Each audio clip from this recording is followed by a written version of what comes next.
Bow. And we are officially live. Hello to all my BC WrestlePod nerds out there. And welcome to the final review of the Takedown Troupe of 2025, your weekly TNA review show here at BC WrestlePod. And we have the trifecta of the trio here tonight, and I'm excited to get into this. But of course, my name is Mikey, El Jefe of BC WrestlePod, running the ones and twos and keeping all of us in line, or at least trying to, at least. And then, so joining me this evening, of course, is Papa Oso, who is here once again, who we had a really great time watching this thing together and just messaging and texting each other our thoughts and feelings. So it was a fun watch along on our own terms. And then, of course, rounding out our trio tonight is Radio Free Will. The It's the our final takedown. Delete do. Delete do be like copyright. No, I'm just kidding. do. Be like we don't have Tony Khan money. I'm just kidding. We don't have Tony Khan money. So, oh my goodness! But I'm super excited. This is going to be our final post-show breakdown for TNA this year, but don't fear because we will be back in 2026 after the holidays. But before we get into the review proper, a quick bit of the announcements. If you like what you see here, you can dig more into our archives, if you will, over on YouTube, Twitch, and Kick to see all the things that we have done this week, as well as the things that we have done this year. Because trust me, we have done a lot. We have covered a lot of stuff. We have done a lot of things. It's been a really fantastic year. So feel free to dig into the archives, and if you want to stick around and get notified when we, go live with these things, then you can subscribe to the YouTube or follow us on Twitch or Kick, whatever platform you prefer.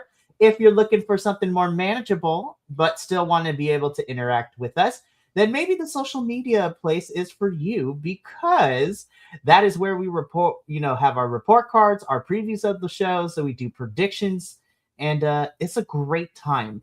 And it's more manageable, especially for those who don't have the time to watch our videos.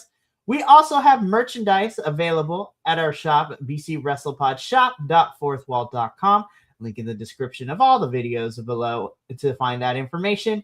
And if you feel so inclined to help us keep the metaphorical lights on, our little coffee bot will be popping up in the chat throughout the review. And feel free if you want to donate, but it is not mandatory because we know that during these economic times, it is tough out here, especially during the holiday season.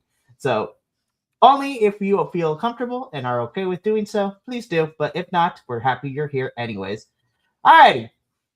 Now that's out of the way, let's get into this. So I want to begin by stating, and this was something that I told Papa after we were done watching.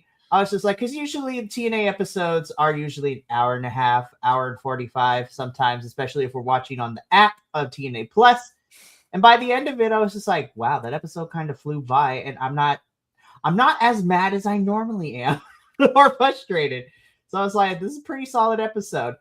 Now, I do have questions though, TNA, like I always do. And we're going to be talking about it as we go throughout the episode that I'm going to keep bringing up. But my question of the night is, this was not a bad episode. This was actually some effort. So why did it take a month and a half of us dicking around to finally get here? I was like, what? I was like, it took us a month and a half. Why did we dick around for a month and a half? And then we finally got here. I was like, did y'all get this upfront cost from this AMC deal? You got some money to actually do some stuff with this editing? I had that same thought, actually. I was like, regardless of the reason, I was just like, normally I would be cynical about it, but I was like, you know what, TNA, I'm going to give you props because this is a pretty solid episode and I had fun. It's like when it's like payday. On payday, you go out to the good place for lunch, you get the good sandwich. But we've also had, a few months of those last couple of days before payday when you're counting how many cold cuts are left in the thing and going, how many sandwiches can I get out of this? So this is the payday meal, so it's so they've got the payday now, They really do. And you know what? I was like, I will take it, because that means if we can actually get solid TV, actual progression, some effort, I'm like, we're a good company. I also felt like, Papa, specifically you, I felt like we said this last year too, like around this time period last year, You know, the stint in the fall leading into the end of the year last year was also a drag. Yeah, it's true. Maybe it's just So- because all the year, all the shit from the year is gone, and now they're just sort of like sailing. Maybe that's what it is. Who knows? Very true. So let's just get into it proper because we spent the first let's say we'll divide the show into fourths because there was like, including the 3 matches and our concert, we could divide this episode into fourths. So let's start with the first fourth of the episode, which was given to the TNA World Championship #1 contenders battle royale. So this is 20 individuals. So looking at this picture right here, of course, we had there are some folks on here that were part of the Explosion tapings. So, like the equivalent to the Fed's main event or like Heat and all that good stuff. And of course, we have pretty much the entirety of the men's roster that is not involved in the steel cage match later in the episode. So, of course, you have Rich Homie Swan. You have 3 out of the 4 Rascals. So you have Trey Miguel, Zachary Wentz, Myron Reed, Hometown Man, Jake something. You have Funaki's kid in this thing too, because he was there for the Explosion tapings. You have Sinner and Saint. You have, one half of the Great Hands. Mance, Ryan Nemeth, BDE, Moose, both Anderson, Cedric Alexander, Bear Bronson, and Eric Young. And so I was just like, I wonder who is going out first. Now, I'm not going to lie. There are certain people in here I was very surprised to see last longer than I thought they would. And there were some pretty cool moments. Myron Reed, TNA, y'all need to lock these kids down. Like, lock the Rascals down. Because I'm like, they have been probably some of the funnest bits in the last month and a half, 2 months, since Victory Road, to be completely honest with you. Agreed. Sign them now. Sign them now. It's like, lock them into these deals, or at least get them to do the short-term deals for the next 3 months. So but who knows? I was also really happy to see Sinner and Saint last a lot longer than I thought they were going to, because they've kind of been lost in the shuffle since leaving Eric Young. But there was a couple of moments in here that I loved. Like Myron doing the flame on as he like the cutter over the top rope and then being caught by Zachary and Trey. That was pretty cool. Yeah. So there was one thing in here that I actually really appreciated. I just wish that the announce team had actually been able to call it out. Was Sinner and Saint getting their pound of flesh against Eric Young? Yes, I was going to say. I was like, they were beating his ass at part of this match, and we didn't say nothing about it. I was like, boys, get it together. I was just like, we kind of just left that story off the line after they just got away from him. Yeah. So. But I'm kind of okay with it because I was getting sick and tired of that whole thing anyway. Oh, sure. So the less they said about it, the better from my part of it. Although it was fun to watch. Yeah. Ironically, Eric Young probably had one of the funnier moments in this match towards the tail end, which we'll get into. But yeah, 20 bodies in the ring. It is a battle royale. Last man standing gets this TNA World Championship match, which is happening in 2 weeks. Oh, no, not 2 weeks. In 3 weeks. It's happening in January because we're going to be taking the holidays off. No, actually 2 weeks. My bad. 2 weeks, not 3. I'm like, no more clip shows. No, so that match is going to be happening in a week. So the other moment that I really, really enjoyed, and I don't know if TNA will ever do it, depending on, if they sign this man. But when we got the face off with Jake and Bear, I was just like, this is what I wanted to do. As soon as I saw that, I'm like, yep, 2 bears. I was like, this is bear on bear action. Which I was just like, hell yeah. And then Jake was gone in like 30 seconds later. I'm like, damn it.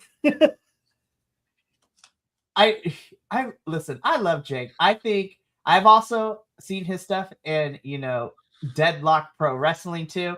And he's a fantastic wrestler. I just need TNA to start utilizing him more. I was like, why is he here? We don't get to see him do anything fun. And I thought him and Franklin were gonna have something like when they had that backstage segment, and then we kind of just said we forgot about that. We're just kind of like, meh. So But I love that face-off. We get down to the final three, which was Bear Bronson, Eric Young, and Ryan Nemeth of all people. I was just like, get this man out here. I was just like, shout out to this crowd, though. It's just like, y'all were better this week than you were last week. I'm not going to lie. Yeah. So I was like, I don't know when in the tapings y'all taped this, but this was fantastic. So Ryan Nemeth goes over the top rope. We get a final battle between Eric Young and Bear Bronson. Bear Bronson goes over, but he catches himself. And then Eric Young had the funniest moment for me in this entire match where not once, but twice he was celebrating because he thought he won until the realization set in that, Bear didn't hit the floor. So then Bear and Eric fight on the apron. Bear is able to eliminate Eric Young which I was like, oh God, I think Eric Young died. The way that he sold it. And your winner and number one contender for the TNA World Championship, hot on the independent scene, Mr. Bear Bronson. So I was just like, claps all around. 100%. I was very it was a bit of a clusterfuck all around, but like I'm very pleased with how it ended. That definitely it's that was my take on it. And I love seeing new guys get the rub like this, I was just like, utilize all the people you brought in for Explosion and one-offs too during these like double tapings, because these are tapings that happened on Saturday and Sunday after Final Resolution. So love to see everybody in here. So this is going to be kind of fun.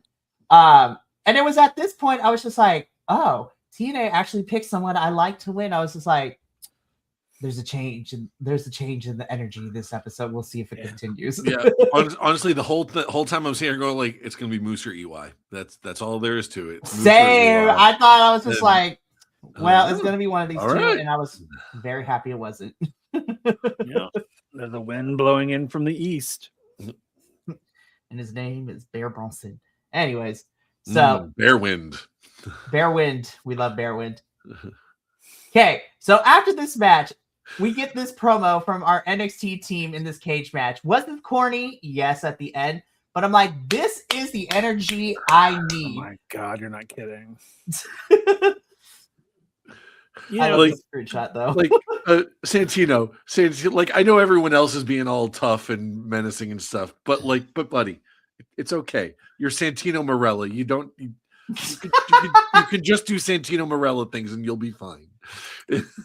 I will agree. It was a little hard for me to swallow Santino. being all like, I was like, I can't take you seriously. It's because I was like, Santino, you are the funny director of authority. We love you. Legit. Well, not just funny director of authority. Like, let's be real.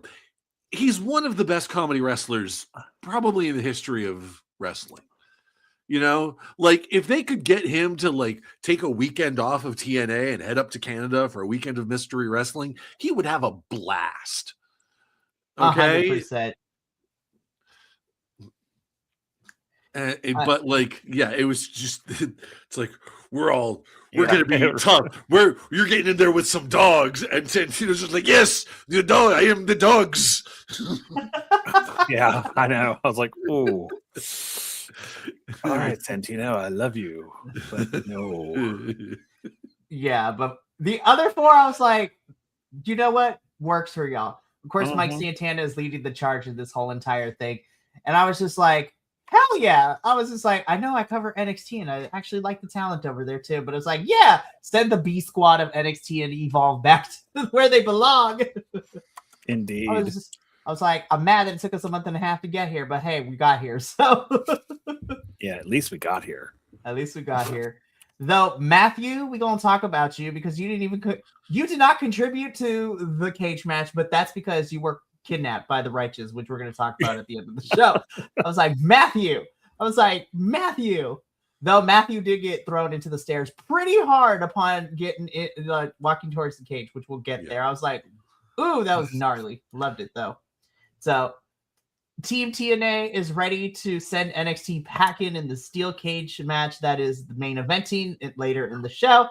So, here for it. Love everybody. So, we will get to them in a little bit. But yeah, this picture, I was like, okay, I believe all of you. Then I look at Santino. I'm like, I love Santino. I was just like, it's okay, buddy. They're there. Yeah. All right. Santino is that one friend in the group. It's just like, we know that when things go down, you're probably not going to fight. But honestly, it is the uncertainty and the craziness that you bring that it's 50-50. Everyone else here is bringing Chuck D. We needed Flava Flav. Okay. He's the yeah guy. You know, it's like we're gonna really whoop your ass. Yeah. Santino throw you against the wall. Yeah. That's Santino. He's the yeah guy. Santino, I want Santino to be my hype man. Thank you for being the little John to this entire stable's yin yang twins. Oh my gosh. Love it. Yeah. Anyways, moving on. Love it. Real quick before we move on to the, because there was I think this was the part that they brought up on the show. They brought up PW Insider, right? Mm-hmm. The note, like, because Mike Santana's on the cover of PW Insider, and so are the Hardys, and they brought up that both Pro Wrestling Insider, and this is something that I would love both of your guys' takes on. And just sort of as we get to the end of the year and just sort of wrestling as a whole, sort of taking a step back and looking at the wrestling landscape, right? PW Insider named the Hardys the tag team of the year. Mm-hmm. And I mean, they also, the commentary also mentioned that a Busted Open Radio also did that. I don't really count that because that's Bully Ray's podcast and he's a corporate shill to whoever's signing a check for him. Mm-hmm. But PW Insider, slightly more respect on that. And I'm sitting here like, really, the Hardys as tag team of the year? And like in my head, I'm going through like some of the other tag teams that have been prominent this year. And I'm like, the Hardys over Brodito or the Outrunners or the Timeless Love Bombs or and I'm even saying like, I would even begrudgingly say that the Rascals had a better year than the Hardys. I think it's because they've been so out front that the company has pushed them so out front that that's all we can taste. Sure. And the others are sort of more like underlying flavors, but the top of the thing is the Hardy. They've just been sprinkling everything with them. Yeah. So I get what you're saying. I totally agree. Yeah. It is like, because here's the thing too. Like, because I looked up I did a quick Google today because I was thinking about the age of people in wrestling right now. Matt Hardy is 51. Mm-hmm. Not like he's not ancient, but I mean he's definitely older than most people in the industry, right? Mm-hmm. He's only 3 years younger than I am. Oh no. But here's the thing. Here's the other thing. Because I also looked up the age of Ric Flair. Now, currently, Ric Flair is 76. But 20 years ago, 2005, when he was in WWE, he was at the age where everyone's like, "It's okay, Rick, time to hang it up. You've had enough time there, Rick." And Matt is that age right now. So it strikes me as like, and I mean, I know it's two very different people in terms of like how their performance style. Ric Flair was never much of a high flyer. He was always more that sort of dirtiest player in the game. So his moves were not nearly as athletic as either of the Hardys. But it's also, it's the slowing down, and like, I mean, I've been very open about my opinion of the Hardys right now. It's like, God, it's okay, guys. It's time to hang it up. It is okay. You have nothing to prove to anybody anymore. You're two of the best tag team wrestlers in the history of the industry, and it's okay. You can let somebody else take it now. And that's funny that you say that, and I agree with you. But I think when the Hardys were brought back into it, they were brought back into it as sort of like, it almost felt like a sympathy give. Like, oh, hey, here are these vets, coming back in. Let's give them something. And then when we gave it to them, they took and ran with it. Okay. which I think is what everybody has kind of gotten onto that train because they take it and they own it. Sure. And I'm like, because that's what got me. I was like, oh, here are these guys. They're come back. They're probably they're slower than most, but man, they'll take it. Man, they'll jump through a damn ladder and a table, and they'll jump from 20 feet in the air. I mean, they'll do it. And I'm here for it. I will watch that shit till the end of days. And I think that's what they're living on. Now, I agree that they're going to get to a point where you go through that table and you've just dislodged a hip. Right. I mean, we're getting there, and you can tell they are starting to slow down. That the impact is starting to have excuse the pun.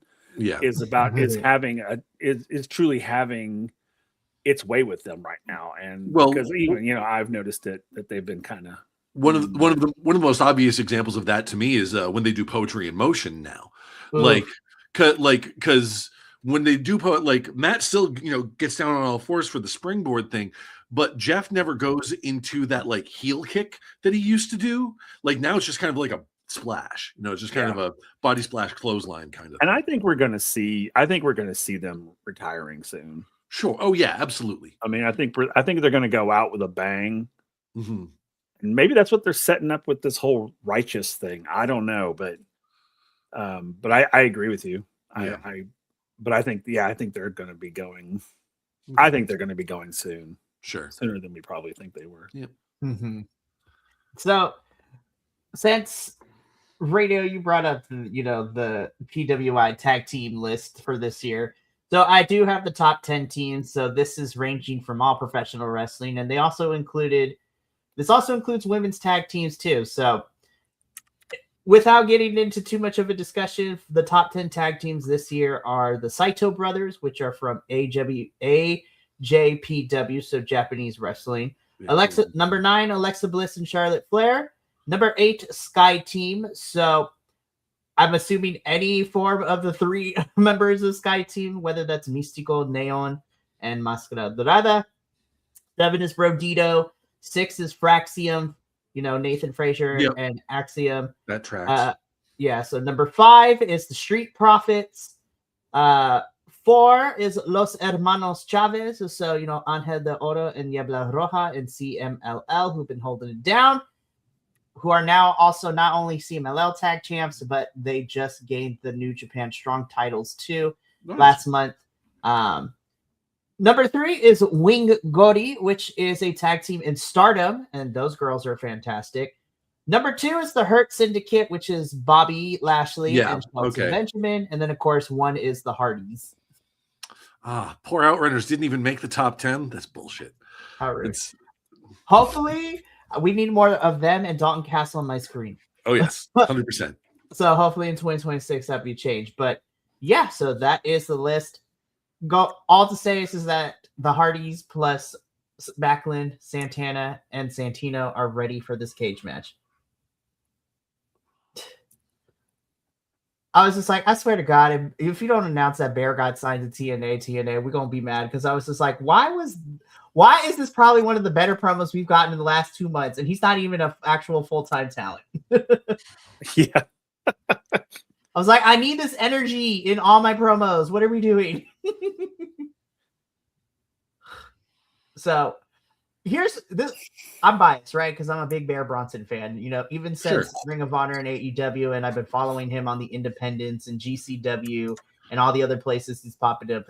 Shout out to him and his wife, Nomi the Bard, because they are both great. Gabby Forza is also fantastic in her own right.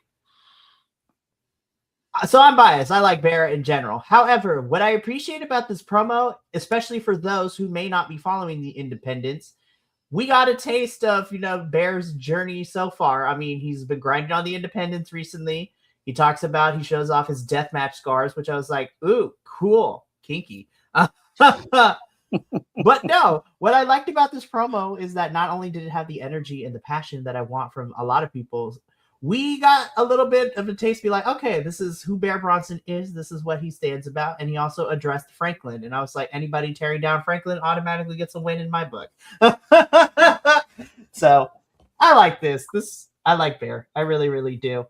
There There was also a moment in here where the linguist nerd in me enjoyed, because they called him a berserker. Mhm. And just as a languager, the term berserker comes from the Viking culture, where they would wear the pelt of a bear going into battle. Berserker literally means bear shirt. Mhm. I was like, ugh, I love that. So, I love this because this felt old school to me. Yeah. mhm. Like this type of promo I love, because it's, you focus on the wrestler, you focus on them, what they're saying about what they're about to do, and all of that, and and he's showing off all of his stuff, and it's, to me, I literally was sitting there and I was thinking, gosh, this feels so like 80s style, back in the 80s when I used to go with my dad, and the wrestlers would sit there and just go, and it was like, this felt so good. Yeah. I was just like, I love it. This was shades of, like, Macho Man, like, just have Mean Gene hold the mic out for Macho Man and let him go, Let him go. or like I'm like, and I mean, maybe because Gia wasn't like in the camera shot, it would, like, to me, it reminded me more of like Mick Foley's anti-hardcore promo, or like any of the ones that Austin did when he was in ECW, that kind of thing. It was that, yeah. It's very cool to see that bringing that into it. It's something that's been missing from, I'm not sure it's been missing from wrestling as a whole, because I feel like they still do that a fair. I mean, from what I recall, they do that a fair bit in AEW. I haven't been able to really keep up with AEW a lot lately, but it's certainly missing from WWE. Oh no, you're absolutely right. I think AEW has gotten better with it. I think the reason I also really like this too is because I felt like this year in general, this felt more, hey, just give him the mic and just let him go. Yeah. It feels less manufactured, if that makes more sense. It felt less scripted. Yes, there you go. Yep. And more Less natural, like from the heart, which I love. Oh, I yeah. love it when they just let a wrestler go and talk that, like this, not when they're out there, basically reading from a script, which drives me nuts. Or in some cases, reading from their hand. Yeah, it's one of the reasons we all love Eddie Kingston. It's Eddie I was just like, Eddie is next level. He's just like, he doesn't have to talk for long. Like, he's script. Like, it's like he doesn't know the definition of the word. He is literally just Uncle out there cutting a promo. Script? It's like Unk. Eddie Kingston is Unk, and he just goes on. So I love it. So, Bear is ready to fight Frankie in 2 weeks for the TNA World Championships. Is he going to win? Probably not, but I really, really do enjoy the journey that we are going on so well. We're going to talk about you, Franklin, because I got mad at you, and I will read my message that I wrote to you, Puppo. It's just like, oh, hell no. If only we can show the text messages on this screen, because we were having a hoot last night. So we're going to move on from Bear Bronson, though, because we get into our second match of the evening, which was also pretty solid. I was kind of happy about it. We get the Angel Warriors, which is, of course, our TNA Knockouts World Champion, Leanne Lee, and Zaya Brookside taking on Tessa Blanchard and Mila Moore of the Diamond Collective, which is apparently what we're calling those two, plus Victoria and Robert Stone. I'm like, Robert Stone, didn't Mike Santana beat your ass like 2 weeks ago? Like, why are we here? But it is what it is.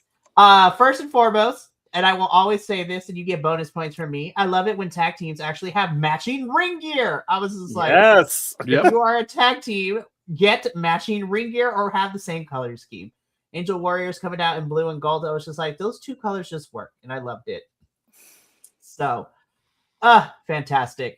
And so Tessa and Mila come out in their stuff. Mila is wearing like shiny stuff. Tessa's wearing her typical stuff. But I was just like, it feels more like two people thrown together, but you know what? We'll take it. And then as far as the match goes, I actually really thought it was pretty solid. I was just like, I will never get over Leanne Lee's presentation when she makes her entrance down the ring. I was like, this is presentation that I can get behind. Love me some good old martial arts. And And you know what? I know I've been criticizing Zaya Brookside the last month and a half, where he needs to clean it up a little bit, but I still enjoy her. I think that this was probably the cleanest we said. And this was one of the few matches. Well, I think this was the only match, according to my notes, unless I forgot to take them, where the crowd actually said this was awesome. I was just like, hell yeah. I was like, so the crowd was into this one, so that was fun. But yeah, I thought this was a pretty solid match through and through. I want to see more of Mila. I think she's fantastic. Of course, like anybody, there's some stuff to be improved on, but I like what I saw from her. And you know what? While I didn't like the optics of what we would get with the Diamond Collective backstage, I was like, okay, we need more knockout factions in here. You know, since we're still trying to figure out what we're doing. I don't know what the search for the Mr. Elegance is going for, but you know, it is what it is at this point. But yeah, the Angel Warriors pick up the victory here. I'm going to throw it over to you, Papa, first. I mean, we kind of talked about it as we were watching it, but what did you think about this match between these two teams? I thought this match was freaking amazing. I love it because the more and more I watch her, the more and more I have fallen in love with Leanne Lee. Mm-hmm. And of course, I've always loved Zaya Brookside, but watching them work together like this was so incredible. If I was a young woman or a young girl, I would be like, I want to be like them when I grow up. Because they were like supportive of each other. They like worked well together. They were concerned for each other during the match, not necessarily in and outside the match, but like in the match. They were like on each other. They were like, okay, let's do this. Let's make it happen. And I feel that the other side, sorry, I'm hitting random buttons. Sorry. Mila and Tessa, I mean, they were great. I love them, but I didn't feel that they were as solid as a tag team as Liang Li and Zaya were. I mean, I thought that all four women did amazing, and I loved all four of them. And I agree, I would like to see more of Mila. And I didn't like hate Tessa Blanchard in this match. That's like I actually enjoyed watching her work, you know, and I was like, okay, all right. But overall, I loved it. Yeah, the whole thing that happens backstage, that was.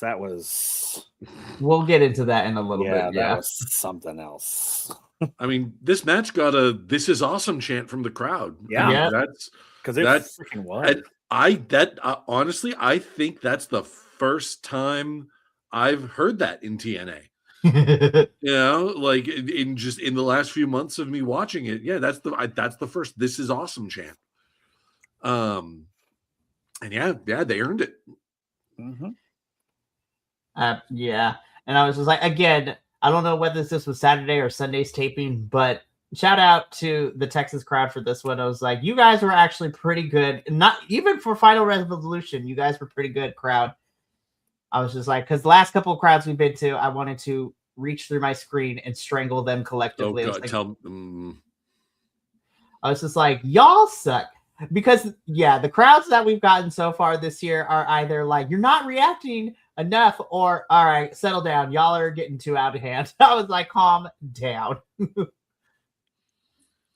But, again, the Angel Warriors pick up the victory here. Later in the show, because I didn't include a picture here, but later in the show, we would get Robert Stone with the Diamond Collective cutting the promo, and I'm just like, I don't like the optics of this, but hey, you know what? The Diamond Collective is officially a faction, which includes Tessa, Mila, and Victoria. I did get a kick out of it, though, because, you know, they're talking about Mila and Tessa being, like, fantastic wrestlers. Mr. Stone, Robert gets to Victoria. It's just like, Victoria, and you're Peggy. great.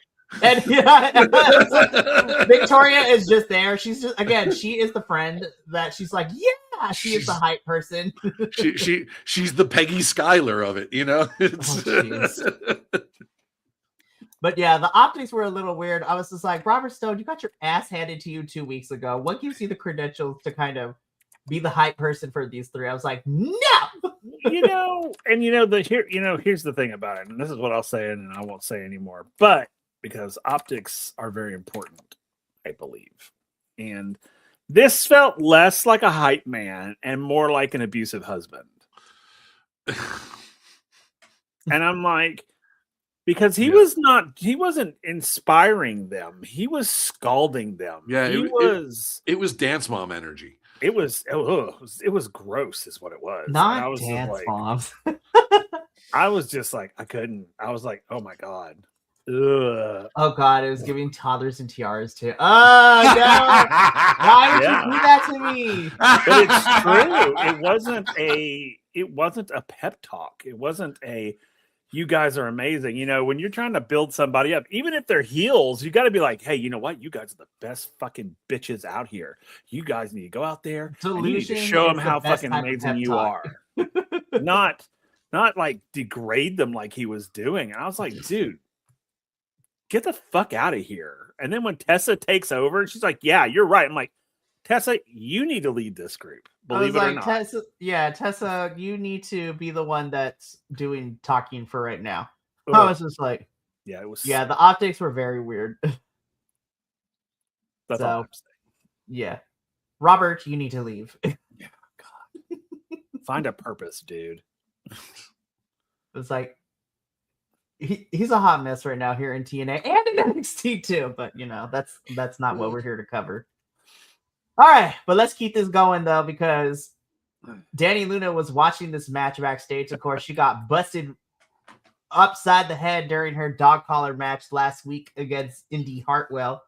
And so essentially my dreams and my prayers are being answered, because it seems that we're setting up Liang Lee and Dani Luna coming near to us. And I was just like, please let it be a Genesis. Please let it be a Genesis. So, but I was just like, oh, Dani Luna, you are my 23-year-old power babe. I love you. So she lays down the challenge for Liang Lee to, you know, put that title up on the line, and she, you know, wants to fight her. And Liang Lee would come out, you know, later, well, which is next, and she answers the question where she's like, she pretty much accepts Dani's challenge and she'll fight her anytime, anywhere. So I'm like, all right, TNA, give us like one more week, and then give me the official graphic for Genesis. So this whole like series of promos here, I thoroughly enjoyed it, and because you know me, my AEW fan sicko at heart. See, like, I was not able to watch the dog collar match, but just some of the clips that I saw of it, yeah, no, it made my sicko heart proud, you know. And Dani and Indy killed it in that one. I was just like, and it main evented too. I was like, that's crazy. And but it's like, and it's there's a part of me sitting here going like, Dani, like, Tony, give this girl a call, okay? Like, let her, like, Dani and Tony Storm, that would bring the friggin' house down.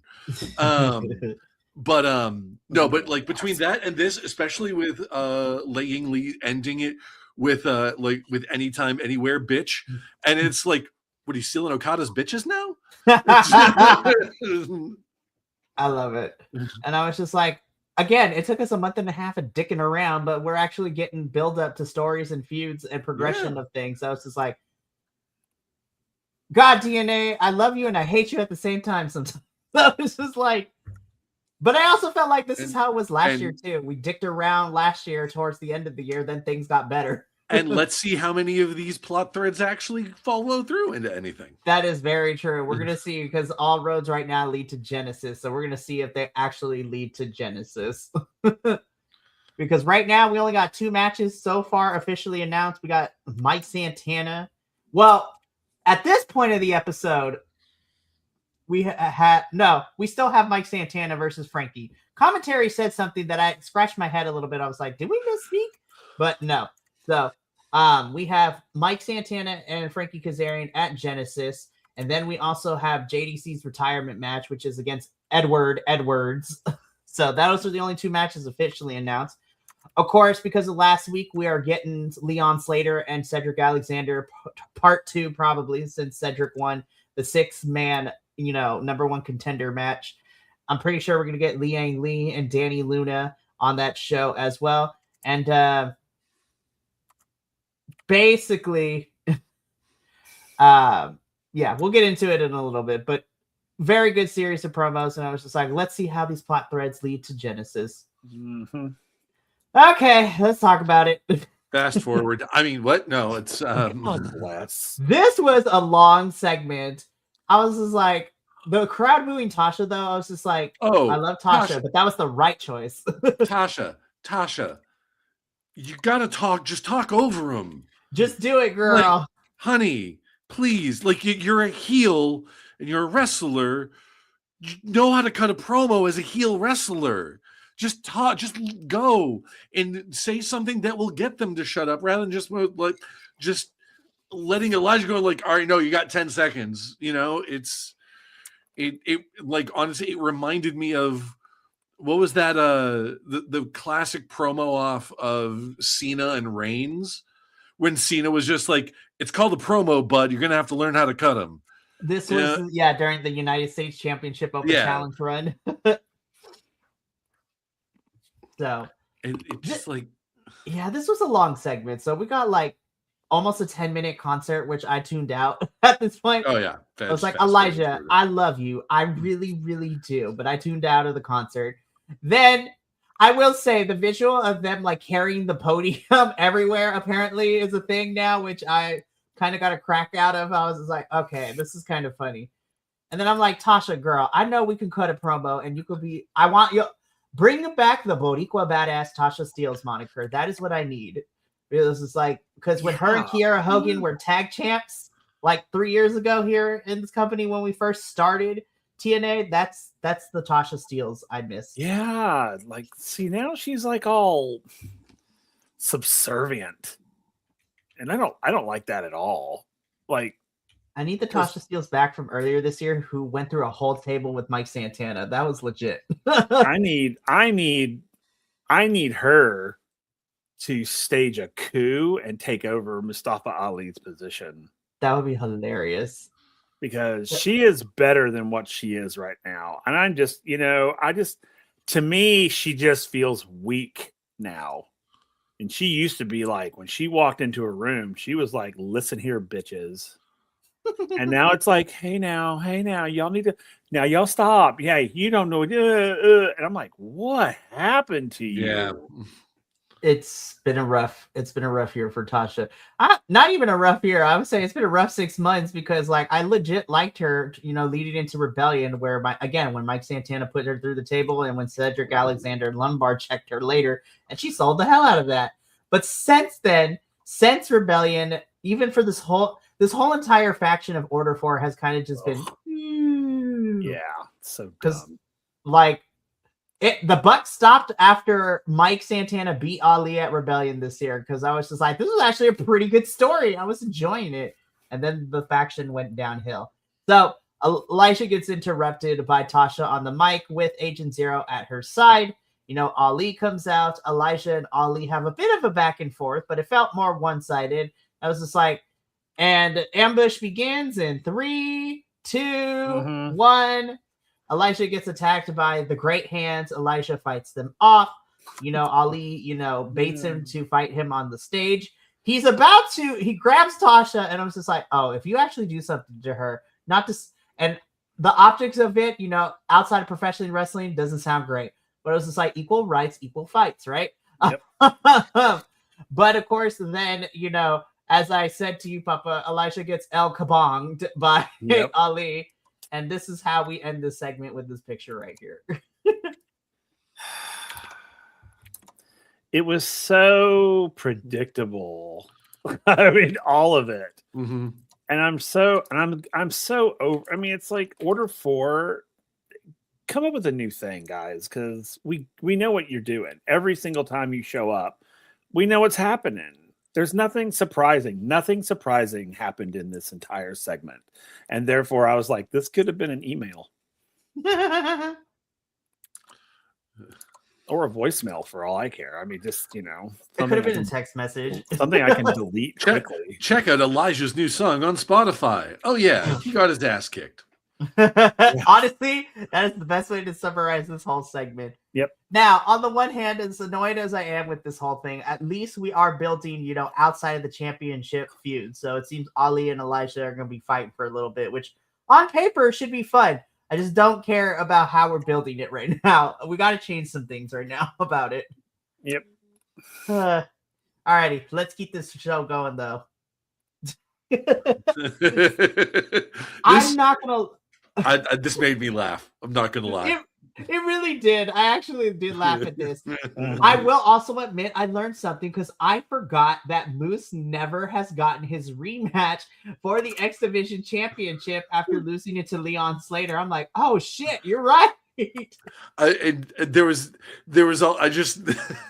I love Moose sitting here cutting a promo being like, I'm gonna get my contractually like guaranteed blah blah, and then Cedric comes in like a slightly less buff Iffy Nwadiwe and going, actually not Iffy. I love Iffy, by the way, but I was like, Iffy's not great. Iffy. Well, that's the joke is slightly less buff than Iffy. Yeah, it's Iffy's fucking huge. Holy hell. Anywho, but yeah, it was like actually no, I'm next in line. No, it's cool. You just chill and then yeah, no, you'll get your turn. Don't worry. Cedric Alexander is nephew, and then Moose's uncle. Cedric Alexander is like, listen here, Unc, I love you. You the OG. But like, I'm next right now, and then you can get your shot afterwards. That is what this gave me. If anyone has watched Soul Food, this is what it's giving me. Oh my god, that's funny. I was like, oh man, this was fantastic. This was a funny segment. So but yeah, I was like, oh yeah, I forgot Moose has never gotten a rematch against Leon, which on paper I'm excited about because I was like, you know what, I did like their match at Slammiversary. So, but yeah, Cedric Alexander's like, listen here, I'm next, but then you can get it after me, so we're good. This picture is everything, though. I was just like, yes, thank you, internet. So good. So fun. It is. I also love the way that Cedric is also trying to look at Moose, but also look directly at the cameras. Yeah. I love this. This is great. So, of course, Moose, because again, all this is already pre-taped, so the TNA roster doesn't need to come back for new tapings until January. But so Moose is busy in NXT because he's about to fight All Ego Ethan Page for this North American Championship in 2 weeks. And then we'll just mention it here too. Leon Slater is going to fight Oba Femi for the title after winning the #1 contenders match this week, which on paper is going to be fun. But I was like, you know damn well that they are not going to let Leon Slater win. However, we talked about it on Tuesday, Papa, where if this inspires it, even if Leon loses, to be like, you know what? I could have been an NXT World Champion. And you know what? I feel like I can. If this leads to Leon Slater cashing in option C to get a championship match, whether it is Franklin or Mike Santana, I'm here for it. Yeah. So what I like, honest, because I was thinking about that earlier, just sort of like the state of championships like that. Number one, I think it would be really cool if Moose was able to get the title from All Ego Ethan Page and eventually get the X Division, and like so we have someone on TNA doing the whole 2 belts thing, right? The other thing that would be kind of interesting if Leon Slater wins the title against Oba Femi as an opportunity to move Oba Femi up to the main roster, which would be nice. But the timing of it, put it this way, have Leon Slater win the title off of Oba Femi, and then Oba Femi becomes one of the, surprise entrants in the Rumble. Which would be really fun. And honestly, I was like, Oba doesn't need this title right now. Again, this is his 3rd title reign. He doesn't need it. But unfortunately, I don't think NXT would allow Moose or Leon to take a title off of one of their talents. And I think we're stuck. And we talked about this on Tuesday, Papa, where I think the earliest I could see Oba leaving is Vengeance Day, but I think we're stuck with Oba until at least Stand and Deliver, which is in April. Which I was just like, all right, fine. And then meanwhile, Ricky and Javon will be fighting over the next couple months too, because Ricky cried about not getting his title shot first after Javon cut the line. I was just like, all right, not necessarily my favorite trope in having a feud, but it is what it is. But yeah, Cedric and Moose, this was great. We love you both. Yeah. So fun. Ugh. Franklin. Hang on, I'm gonna read you what I wrote, right? So Frankie cuts a promo against Bear Bronson, he's gonna be fighting. in 2 weeks for this TNA championship, right? So, with your permission, Papa, I'm going to read this segment of our text conversation that I wrote about it because this pretty much sums up everything.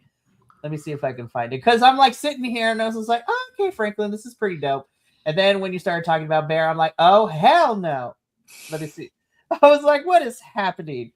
So, again, this is a promo from Franklin. Also, these lip fillers are not doing anything for you, Franklin. I was like, Ew.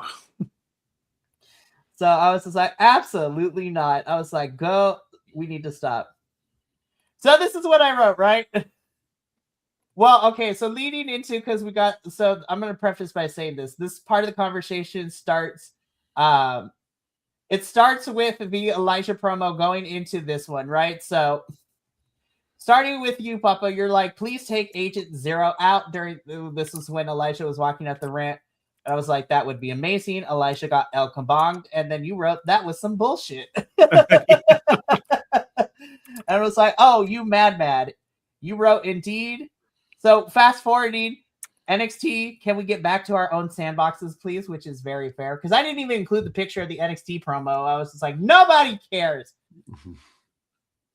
And this is where I wrote it. I was just like, oh, God, Franklin is on my screen again. Oh, hell no. Franklin just called Bear fat, and I'm offended. All exclamation points and all caps. I was just like, Franklin. I was like, Franklin, what are we doing, Franklin? I couldn't take him seriously in this promo. I'm not even going to lie. I was just like, nope. That's the whole point, I think. I was just like, I still hate your character, Frankie. Again, your in-work work is something I never have to question because it is fantastic. But this character choice is gaudy. And this, I will say though, this suit though is kind of on T. The whole Elvis thing. It's like, did nobody tell him that the Honky Tonk Man exists? That's what I was saying. I was just like, listen, if anybody really digs into Elvis Presley, it'd be like, ooh, there was some crazy stuff in there. But I was like, you're right. Honky Tonk Man is right there. I think it would be hilarious if they get to some point where he's like, no, and he leans a little bit heavier on the Elvis thing, and then they get Honky Tonk Man to show up for like a cameo kind of thing of just like, the hell you think you're doing? I know, right? Franklin is one scarf away from going, I was like, no, Franklin, no. I mean, this was a Frankie Kazarian program. I was just like, get off my screen. But yeah, writing, oh, hell no. Franklin just called Bear fat and I'm offended. So, yep. This won't be we're going to get into it because there was a second all caps message a little bit later when we get to our main event. I'm like, oh, hell no. Oh, man. So, again, Frankie versus Bear for the TNA World Championship in 2 weeks. So Bear's probably going to lose, but I'm really hoping this is actually a really good match. And also, unless they have done so already, I need TNA to sign Bear if that's what they want to do. I was like, we got to bolster up these rosters somehow.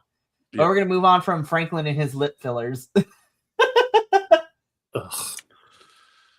I have to say, I wasn't sure how I was going to feel about a steel cage match because TNA's cage matches either range from decent to, oh God, this was horrible. But I'm going to put this on the pretty good side. I was like, okay, I actually really enjoyed this. And I'm going to keep saying this. Again, I am biased as hell, but High Rise, Tyreek, and Tyson DuPont and Tyreek Igwe, I was just like, they are the ones that make me not as annoyed on the NXT side. Yep. So, yep, agreed. So when we were told, and now it's time for the main event, I looked at the clock that I was watching the episode. I was like, holy shit, we are almost done. Damn, this episode flew by quick. Yeah, it did. And they decided to start with Kath Buchanan. Oh my God. Okay, so Jensen, look. Did you just get that one, Will? Song, I just got it. I had to. That's funny. I was like, Jensen, the song, the look. I was just like, my God, have we fallen? The Canadian tuxedo, And there's the point where he was biting the cage. Did you see that? He's like, I'm like, what are you doing? Don't be a weirdo. Okay, there is one person in Embarrassing. wrestling today that can pull off the Canadian tuxedo, and you, sir, are no Orange Cassidy. Fair enough.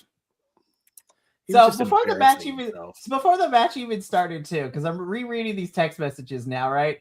And so this is where Matthew Raywall goes off the deep end in his commentary during this match. I was just like, what is happening? And Will, this is where you're like, Matthew, shut up. I was just like, Matthew, I love you, but agreed, LOL. I was like, we didn't even start the match. I was like, Matthew Raywall, what are we doing? Shut up. Shut up. Both Matthew Raywalt and Hannafan were on one this episode. We're on one during this match. I was like, boys, what are we doing? What is happening with you? I was like, I don't know if this was late in the night and they were getting loopy, but I was like, what the fuck are we talking about? So again, so we start things off with Brooks Jensen, and NXT has the man advantage, so they will get their second person in first before TNA.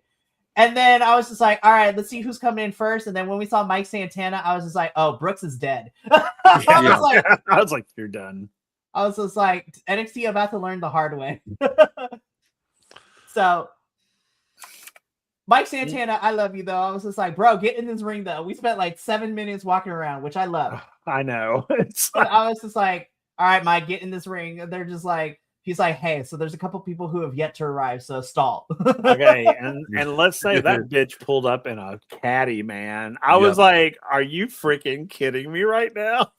Well, he saw Frankie. He saw Frankie at Final Resolution. He's like, let me show you how it's really done. That shit was fantastic. I mean, they're in El Paso. They got to do some Eddie stuff, Yeah. So, well, and that was the other thing, because they kept talking about earlier when they were talking about the thing with Ali and the horse. Like they kept calling it the lasso from El Paso, and it's like that was Eddie's finisher. I mean, I know the frog splash and the three amigos are the ones that everybody remembers, but he had that submission move, the lasso from El Paso. It was brilliant. This was crazy. So as soon as Mike Santana comes in and sees Brooks in the ring, I'm like, oh, Brooks is dead. And that's exactly what happened. Brooks was getting his ass handed to him by Mike. Yeah. Which then, prompts Lexus King to come in, which is like, I shun thy beard. I was like, God, that beard is still bad. And I was like, Lexus King needs to get off my screen. Seriously. So we keep going back. And then I was just like, Macklin, I love you. But I was just like, we wore a whole entire t-shirt. I was like, what is happening? Okay. Does Macklin know he's cosplaying a lesbian necromancer? That's what I was going to say. I was just like, that's like, okay, I know he's going for like, I know there's a fine line between Call of Duty and Gideon the Ninth, but like, Bud. Yeah. Macklin's face paint was not it. And I was just like, we've seen you do the face paint before. This is not one of the better jobs. It felt like he was like, oh crap, I'm on next. And you just finish it in 5 minutes. I love that though. Lesbians. So that's like, that is one of those face paint jobs that, like, I know there were plenty of people, especially like the military guys, like, oh, it's Call of Duty. It's like, that's the exact same face paint as Gideon the Ninth. Right. So we keep going back and forth, right? At one point, NXT tries to cheat because, Jeffrey Hardy ends up getting into the ring. Then we have, Tyson come out. Matt comes out next, but Tyreek is just like slams his man into the steel chair, the steps. And I was just like, that bump was gnarly to look at. I was like, oh, Matthew's dead. Matthew died. And then the Righteous come out and just straight up kidnap him in the middle of this match. I was like, Matt Hardy has died of dissing Tyreek. I was just like, what the hell is happening? So Matthew gets kidnapped by the Righteous, and I'm not gonna lie, I thought we weren't gonna see anything until next week, but then we got a post-credit scene at the end. We got a stinger. This is straight up MCU stuff now. I was just like, okay, I'm kind of digging this. So, and then of course, this is where Santino gets involved, and then all members are in the ring except for Matthew. But the match can finally begin. Everybody starts whooping ass. And then it is ultimately Team TNA that stands tall with a combination of everybody spamming and finishing moves, which we love to see. So Team TNA stands tall in the cage match. Everybody is celebrating. Everybody walks out of the ring. I was very surprised that Jeffrey didn't run to go try to find his brother, but hey, you know what? It's okay. He's like, Matt's fine. We'll be okay. Honestly, Jeff is like, this is the least craziest thing that has ever happened to us in our careers. He'll be fine. He's like, happens every Friday, guys. Honestly, the amount of times they have been kidnapped or gone into some crazy realms, like they're like, this is a normal Thursday for us. But let's get into it. Matt Hart is just a planeswalker at this point. He really be traveling like that. I'm just gonna let this picture sit here, and then y'all can talk about it. Well, it was I'm funny. proud of myself for this one. It was funny because I was like, oh, okay. And then because I think I sent you a message because I was like, hey, wait, what's about to happen here? Because let's read this exchange, shall we? I saw her do the thing with the gate. Let's read this exchange, right? So you're like, that was crazy! ! I'm also starting to feel something I haven't felt in a while. Oh, then TNA wins, fuck yeah. And you're like, then we talked about the Righteous kidnapping Matt, so that was fun. And you're like, what is Ariana up to? I'm like, oh damn, I have a feeling. This moment happens. You say, oh shit. And I'm like, and there it is. And I'm like, I'm kind of here for it. And then Santana's trying to open the cage regularly. I'm like, Michael Santana, climb over this cage. I know. And then you see Steve Macklin like climb up this thing like a spider monkey and just jumping in the ring. I was just like, what is happening? And then this is where you pointed out, Papa, you're like, I'm not going to lie. I'm kind of liking this new Ariana. I'm like, better than Tuesday. And then this is where Ariana exits the ring and she talks shit to Mike Santana. I'm like, oh, hell no. She called Mike Santana a deadbeat dad. Oh, fuck. It's going down. Uh-huh. And then I didn't include a picture, but then Ariana and Stax go up the ramp and they make out. I was like, ew. I'm glad you didn't show a picture of it because it was gross.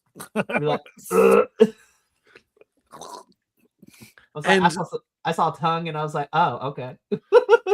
There was. I'm an actor. I have to sort of point out the acting things. Ariana, commit to an emotion. Please commit to it. Like, if you're like, because like she's walking back up the thing and like the expression on her face is reading like, I really just kicked my dad in the balls. Oh no. Oh, why did I do that? Kind of thing. It's like she looked distraught over it. And then like gets back to the top of the ramp, makes out with Stax for a minute. It's like, oh yeah, nope, I'm still a badass. It's like, I'm like, just, I don't, yeah, whatever. I'm asking too much of for the theatricality of professional wrestling, I guess. In all honesty, though, we've talked about this all year round. I feel like the rest of the promotions need to invest in actual like acting classes and speech classes and all sorts of stuff. Public speaking classes. For real. Which, come to think of it, that's probably one of the reasons that Cody Rhodes is still like kind of halfway decent in WWE. Because isn't that what like? Because Dusty sent him to like acting school for all the crazy. Instead of it's like, don't get into this wrestling thing. Go wherever else you want. It's like, yeah, okay, send me to acting school. Like, done. Take it. Like, enjoy your acting classes, and then he gets into wrestling anyway. Off topic. Yeah. Those pictures that came out for the Street Fighter movie look god awful, but I am here for the camp. They do. Yeah, they're awful, but I'm here for it. Especially Cody Rhodes and that fucking hair that he has for Guy. But I am here for the camp. Everyone's just like, "Oh, this is garbage." I'm like, "It is garbage." But is my ass gonna be in that seat when on opening weekend? Yes, because I'm here for the camp. It's Street Fighter, you guys. It's over the top characters in general. What you expect? I was just like, what you want, Martin Scorsese to write this thing? Hell no. I do love the fact that they finally have Jason Momoa and Roman Reigns in the same movie, but they're both so heavily made up that neither of them looks like themselves. So that you can't have that moment of like, you can't have the Spider-Man meme of the two of them, I was just, and I said this on other shows, but I'm going to say this here too. I was like, whoever was the casting director for this movie, I'm like, I was just like, you have to be a wrestling fan because, okay, Yeah. Roman and Cody, like WWE is very mainstream, right? But for the fact that you get Hiroki Goto, New Japan wrestling star in New Japan Pro Wrestling, which is a big promotion in Japan anyways, but like, it's not like mainstream like WWE is. I was like, I feel like this casting director or somebody on this team was an actual wrestling fan. And I was just like, damn, you got Roman, Cody, and Hiroki Goto of New Japan. I was like, you must be a wrestling fan. Because I was just like, loved it. But yeah, I'm not going to lie. I'm proud of myself for the screenshot. Well done. So good. Thank you, TNA, for posting your stuff on the internet so I can screenshot it. And I appreciate you. But yeah. So at first it was like Mike Santana and Steve Macklin are consoling, Santino as Ariana and Stax are on the stage. So it's just like the saga for the international champion is not over quite yet. So I was like, okay, this is a good episode. And then I was like, okay, it's not over yet. But I was like, wait a minute, there's no TNA trademark. And I was like, wait a minute, we still got like 3 minutes. What's about to happen?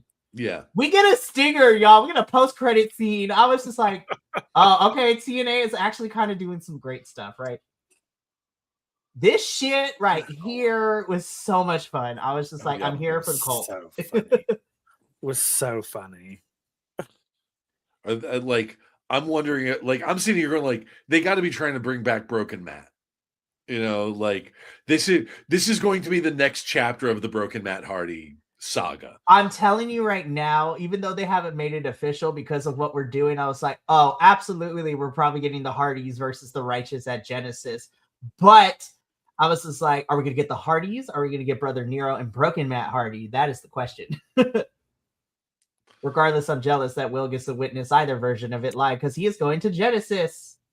Woo! You and Michael are going to Genesis, so I'm excited for we both. are. Take your hubby for the second time around. Be like, okay, this is what has happened since last year you came. No, I was like, hey, do you want to go back to Genesis? He's like, what is that?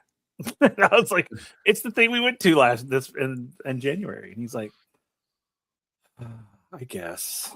I was like, yay. He's not going to say no to you, and I love it. He has a good time. He doesn't like to admit that he has a good time. No, I know. I have come to know that about Michael. But no, this post-credit scene, as I call it, I was just like, I am here for this. I'm here for the cult stuff. I'm here for the cult stuff. I'm here for the cult stuff. This is great. I loved it. More of this, TNA, please. More of this. Yeah. Now, can we bring back the Undead Realm with Rosemary? Because I also miss the Undead Realm. Speaking of which, Rosemary is going after the inspiration for some reason. So I was just like, hey, you know what? It is what it is with that one. But no, this post-credit scene with the Righteous kind of playing games with Matt as Matt is staggering. I was like, Matt was lost in the sauce. He had some ayahuasca. I was like, he was in a sweat lodge. Like, I was just like, what drugs are we on? Seriously, it was so funny.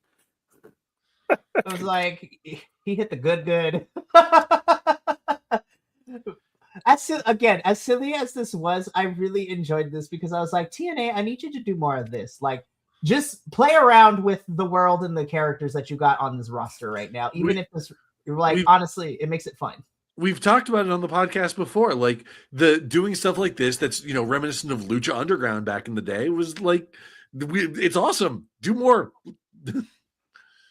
Seriously. So again, I'm pretty sure we're setting up the Hardys and the Righteous for Genesis, and I, for one, am excited. Now, after Genesis or before Genesis, I would like to start, over the next couple of weeks, I would like to start TNA rolling out this. It's like this person has re-signed or TNA has signed this person XW.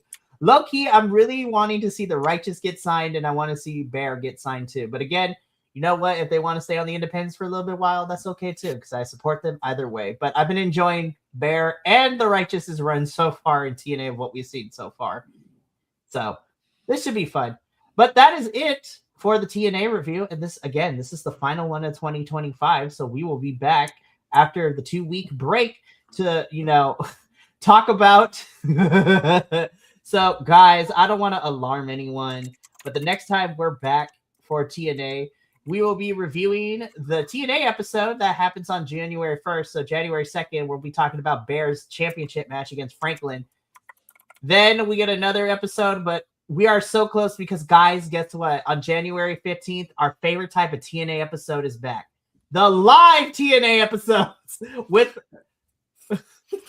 Although that means they're going to be on AMC, right? So that means maybe we'll just get ads instead of, dead air overhead shots. So I think if I read correctly, the episodes will also still be available on TNA Plus 2, but again, we'll see how that all transpires. But I was like, I'm still getting it because, listen, $200 is a lot of money, but that means we get all the pay-per-views, so I don't have to buy them individually. So I'm like, I'm good. I'm willing to pay $200. That means we get all 12 TNA pay-per-views as well as their vault and all the episodes after they air live on TV too. So I'm here for it.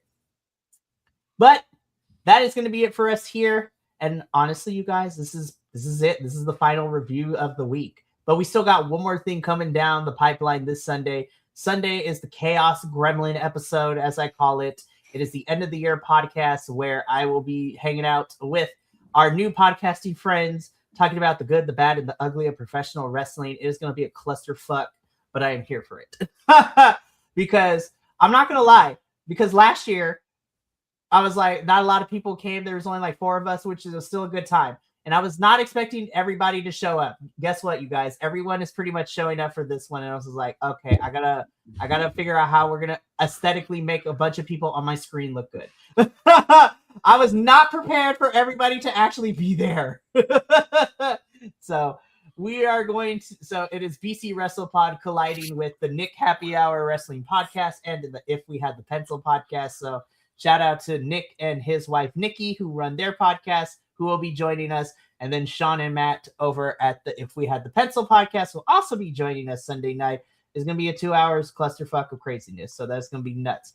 We're going to have guests come on. It is the most ambitious show of the year, and I am preparing for it right now as we speak. So it's a good time.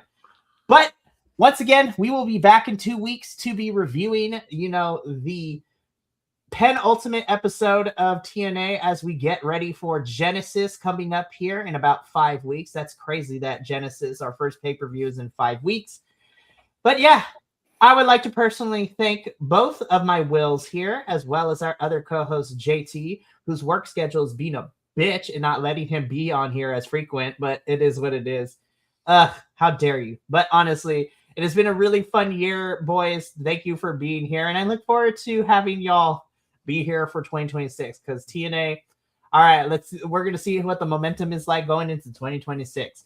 But that's going to be it for us here tonight. So from all of us here at BC WrestlePod to you at home, remember, take care of yourself, love one another, stay iconic, and more importantly than anything, you always deserve to finish your story. We will see you in the new year, and we will see you Sunday for our final episode of 2025.